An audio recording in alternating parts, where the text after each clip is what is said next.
It was the best of times. It was the worst of times. Message, Spock? None that I'm conscious of. Except, of course, happy birthday. Surely the best of times. There's a man out there I haven't seen in 15 years. Who's trying to kill me. You show me a son, I'd be happy to help him. My son.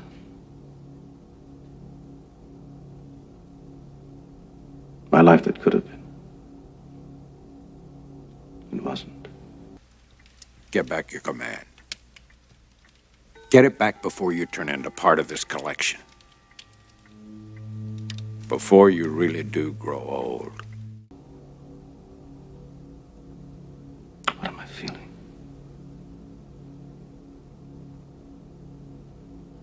Old. Worn out.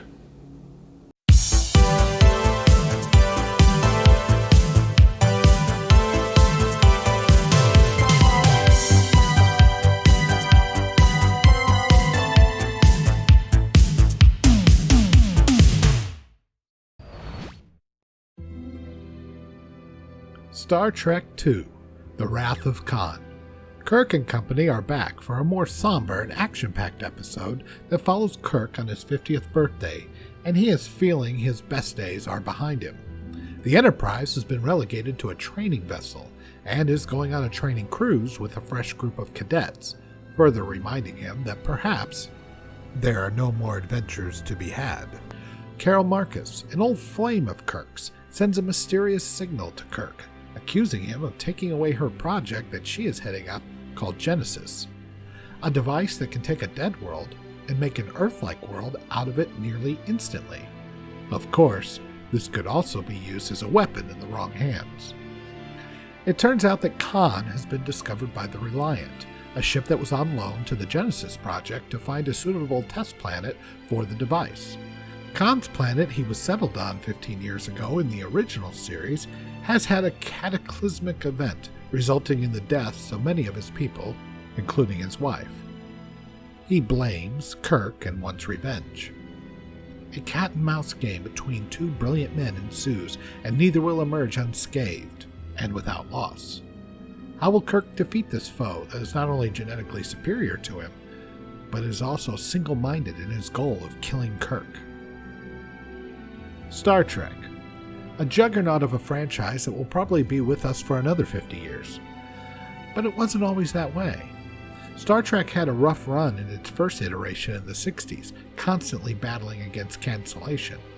But it found new life in syndication and became insanely popular, spawning the very first sci-fi conventions which are so ubiquitous now.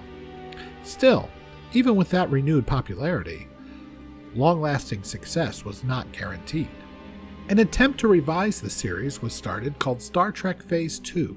However, that was scrapped in favor of a big-budget movie, thanks to the popularity of Star Wars in 1977. In 1979, Star Trek the Motion Picture was released to mixed reviews and disappointing returns. While it did make a profit, it was nowhere near expectations, and Star Trek's future was once again in doubt. Star Trek II was greenlit, but with a few changes. One is that Gene Roddenberry, who meddled and rewrote the script constantly for the motion picture, would not be involved creatively. And second, the budget would be greatly reduced. Harve Bennett was brought on to produce cheaply and quickly, and penned the initial outline. In his version, titled The War of the Generations, Kirk investigates a rebellion on a distant world, and discovers that his son is the leader of the rebels. Khan is the mastermind behind the plot, and Kirk and Son join forces to defeat the tyrant. Bennett then hired Jack B. Sowards, an avid Star Trek fan, to turn his outline into a filmable script. Sowards wrote an initial script before a writer's strike in 1981. His draft, the Omega Syndrome, involved the theft of the Federation's ultimate weapon, the Omega System.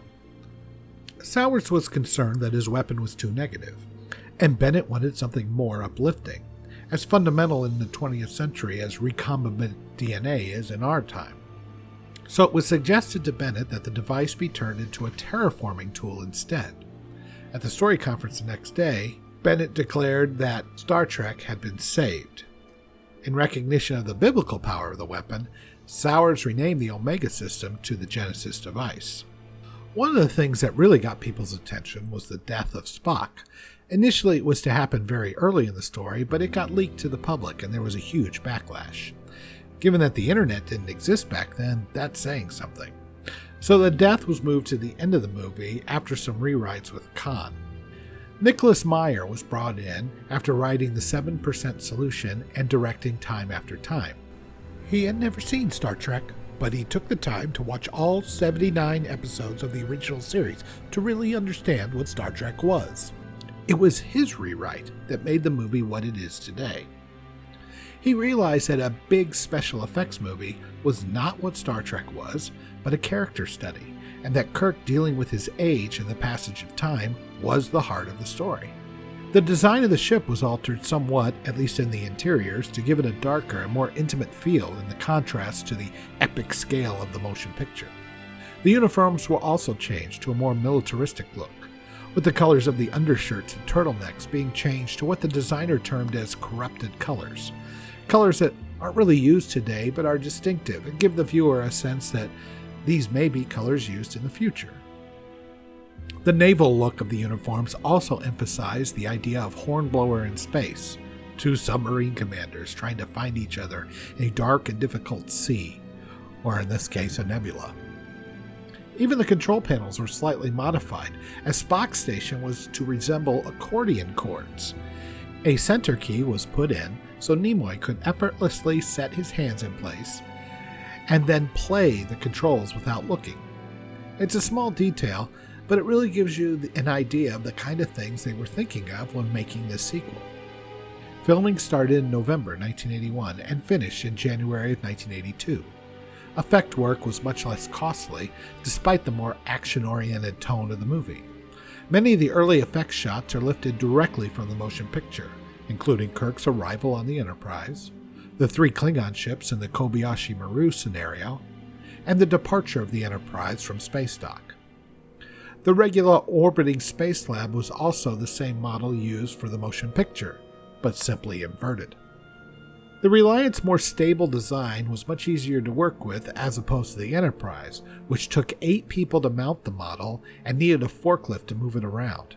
It also had a lot more internal wiring than the Reliant did. The Genesis effects scene was one of the first computer-generated effects ever used on film, at least one that looked so realistic. The team that created it was part of the Lucasfilm Computer Graphics Group, which eventually became Pixar. Jerry Goldsmith did the memorable themes and score for the motion picture, but he was not available due to budget considerations, so the late James Horner stepped in. He was an up-and-coming composer who was just 28 at the time. His score was memorable and probably was perfect for the movie. I always wished he had done The Voyage Home and completed the trilogy, so to speak. As it was, this was his first major film score. Another newcomer to the Star Trek family was Kirstie Alley, who memorably played the half-Vulcan, half-Romulan Saavik, who Spock had mentored. It was believed that with Spock's death, she would take over in future movies, but that ended up not happening. I do believe they missed an opportunity by not making Saavik the antagonist in The Undiscovered Country, as opposed to just creating a new character in Valeris. It would have made the betrayal so much more poignant. And that was the original plan, but it was scrapped. Of course, mention also has to be made of Ricardo Montalbon taking up the role of Khan. While he certainly elevated a rather average episode of the original series, his portrayal of Khan here takes it to a whole new level. We all know about the rumors that he had a chess piece, and that's not true, but he also enjoyed the heck out of the role, taking less than what was offered, and saw the role as a career highlight. I don't think anyone will argue with that. The only complaint he had is that he never actually got to act with Shatner. They never appeared on screen together, at least not in the same room. So all his lines were given to him by a script girl, who clearly did not sound like Shatner. But then again, who does? It was his only disappointment on this film.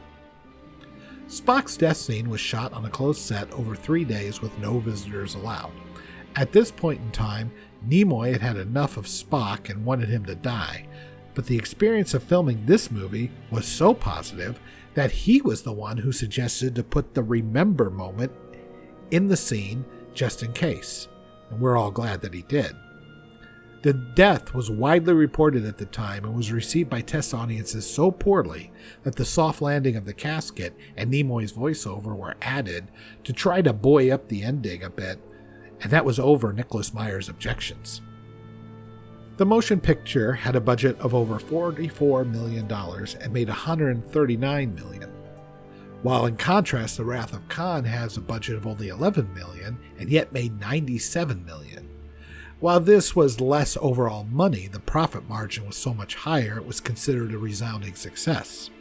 There is no doubt that The Wrath of Khan's success single-handedly saved Star Trek. Without it, it's unclear if any more movies would have continued.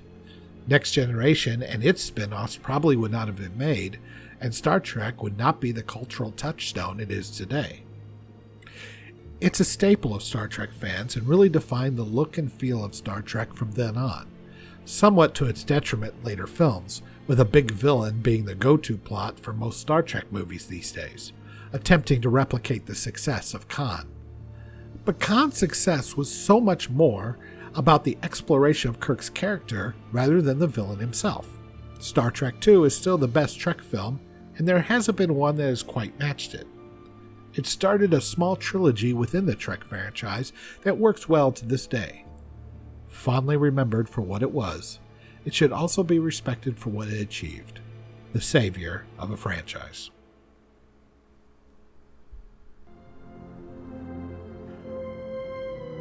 It's a far, far better thing I do than I have ever done before. A far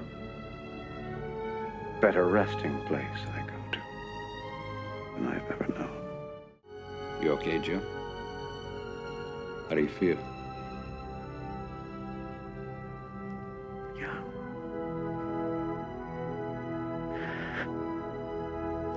I feel young.